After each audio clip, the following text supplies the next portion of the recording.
Prezados amigos inscritos do canal, esse é um vídeo que nós vamos fazer para explicar algo que tem que entrar no cristianismo com urgência. É algo que tem que estar na consciência dos cristãos imediatamente. Tem que ser algo que, vamos dizer assim, a premência disso, a urgência dessa necessidade é assim crucial. Eu vou tentar dar essa noção para vocês, tudo baseado na palavra de Deus, para que vocês percebam a realidade crua disso aí.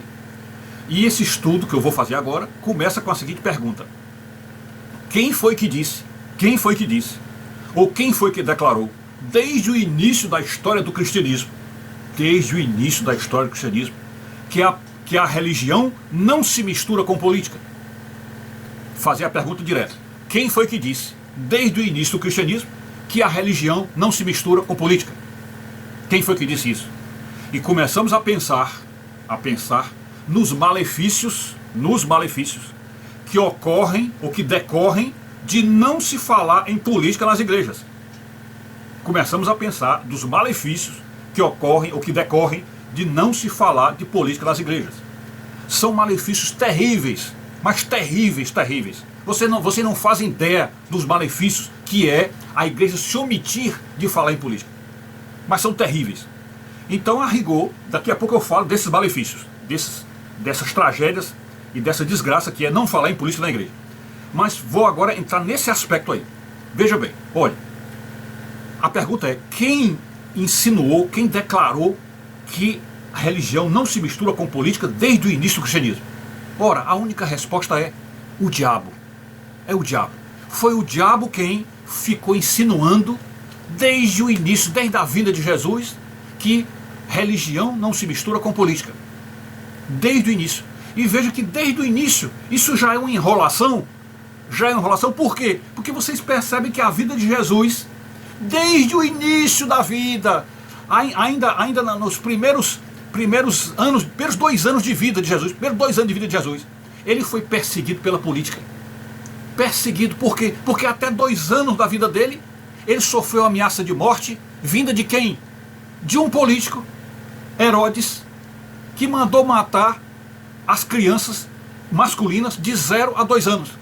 Ele baixou um decreto que nós agora conhecemos muito aí, no governo que nós estamos, né? Porque o nosso presidente aí prometeu até um decreto.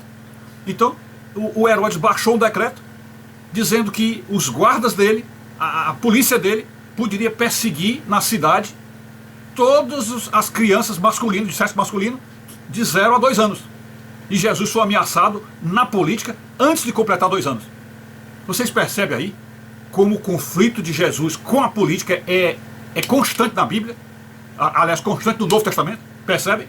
Pois bem, quando Jesus foi para o seu ministério, aliás, aos 12 anos, ele teve também um outro encontro com pessoas chamados doutores da lei, né, que também tinham relação com os políticos e com os hipócritas, os fariseus, né?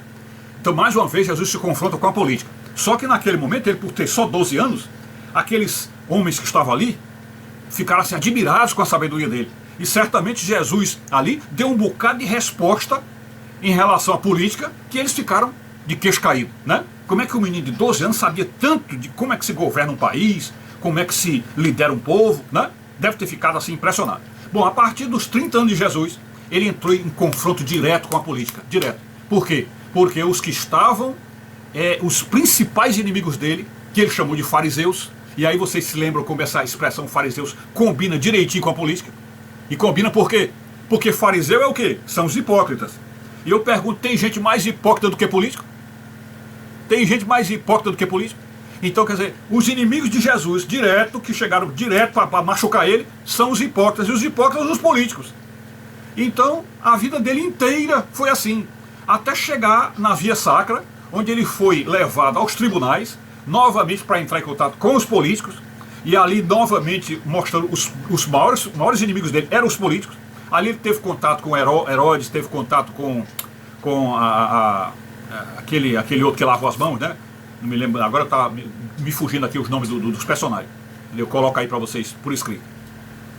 Então, quer dizer, ele foi direto para os tribunais, sofreu um julgamento iníquo, muito semelhante aos julgamentos que o STF faz, né? Muito semelhante, porque são julgamentos onde a mentira aparece ali constantemente e a verdade é subjugada ou subvertida pela política, aliás, pela mentira, né? A verdade é esmagada pela mentira e é se colocado que a mentira é a verdade e a verdade é a mentira, ou seja, que o bem é o mal e o mal é o bem. Então nessa distorção completa da verdade é ali que se faz um tribunal iníquo, um julgamento iníquo, e foi nesse ambiente que Jesus foi condenado pela lei dos homens, portanto é política, lei dos homens é política, e aplaudido, nessa condenação, aplaudido pelos judeus que estavam do lado de fora, quando pediram para soltar Barrabás, não, solta Barrabás e prende Jesus, solta Barrabás e prende Jesus, quer dizer, aquele grupo de pessoas que estavam lá fora, todos encabeçados pelo Sinédrio,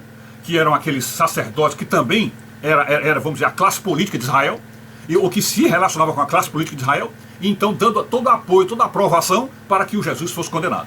Okay? Então observe então que toda a vida de Jesus, tudo que ele está falando ali, tem relação com a política. Então voltamos à pergunta, quem inventou essa história de que religião não pode se meter com política e que política não tem nada a ver com religião? Quem inventou isso? O diabo. E agora voltamos para a questão dos malefícios disso aí. Bom, quando se estabelece que na igreja não se pode falar de política, isso significa dizer que a liderança da igreja, os líderes da igreja, estão permitindo que o seu povo fique na ignorância. Estão permitindo que o seu povo fique na ignorância. Então ficar na ignorância política, mesmo frequentando uma igreja durante anos e anos e anos, e não tendo instrução política, vai fazer com que essas pessoas o quê? Sofram as consequências da política pela ignorância delas. Porque quando você não conhece o que é que os inimigos estão fazendo com você, você está sofrendo do inimigo sem saber, né? Está sofrendo do inimigo sem saber. Então é importantíssimo que padres e pastores ensinem política na igreja, porque ao ensinar política eles estão desnudando ou descortinando as ações do demônio para destruir a família, o indivíduo, a família e a sociedade. Porque o que o demônio faz é destruir o indivíduo, a família e a sociedade.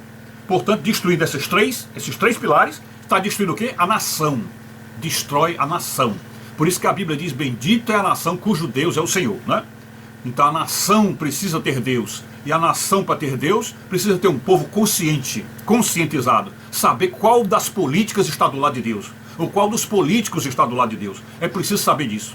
E, portanto, existe um viés na política que se ajusta ou se adequa ao cristianismo.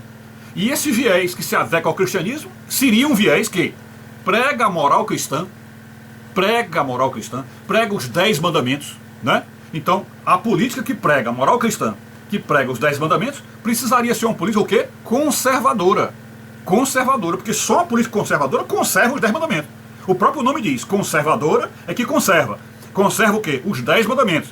Conserva o quê? A moral cristã. Então só uma política conservadora poderia ajudar os cristãos a entender o que é que está ocorrendo aí. Então quando os padres e os pastores se omitem de falar em religião, aliás, de falar em política, estão deixando o povo na ignorância, e aí, portanto, esse povo vai votando em candidatos que não merecem, candidatos podres, candidatos imundos, porque ninguém orientou.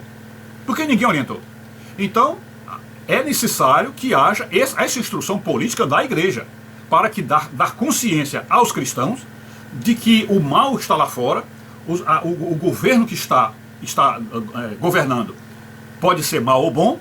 Então os cristãos têm que ter essa consciência de se ele é bom ou mal, e a maneira dos cristãos saber se o governo é bom ou mal é comparar com a Bíblia e com o conservadorismo, comparar se realmente o que está ocorrendo aí é conservador, se o governo que está aí é conservador, ou seja, que conserva a Escritura, conserva a Bíblia, conserva o Novo Testamento, conserva a moral cristã. Então a igreja tendo essa consciência e sabendo perfeitamente como é que o inimigo distorce a verdade, transformando em mentira, e diz que o bem é o mal e o mal é o bem. Então no momento que a igreja tem essa consciência, quando há uma instrução política eficiente dentro da igreja, aí sim serão cristãos fortes, serão cristãos que saberão dar voto nos candidatos corretos, e com isso vão eleger políticos decentes, políticos honestos, e portanto vai melhorar o país. E melhorando o país, melhora também a sociedade, a família e o próprio indivíduo. Ok? Então está aí a resposta. Quem foi que disse que não é para padres e pastores falarem de política na igreja. Quem disse? Quem inventou essa? O próprio demônio. O próprio demônio. Porque o demônio sabe que o povo consciente, perfeitamente consciente, politicamente consciente, o povo consciente, eles lutam contra a maldade, contra o mal, contra a mentira, contra a hipocrisia, contra a corrupção, lutam contra esses males que os políticos têm trazido para nós. Por isso é que é necessário que o cristianismo ensine política e os cristãos sejam bem instruídos, bem informados na política, ok? Então é isso. Fiquem com Deus, saúde e paz, tudo de bom e Ele nos proteja.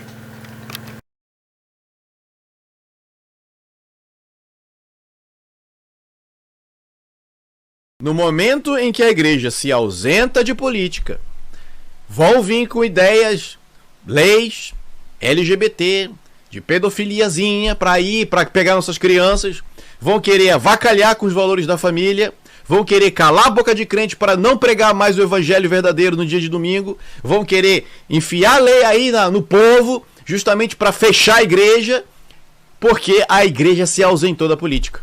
A igreja é um poder militar ocupacional. Tem que ficar falando de eleição, tem que falar de política, tem que falar de lei, porque no momento que a gente não fala, é tudo que o diabo quer para pintar e bordar em cima da nossa cabeça.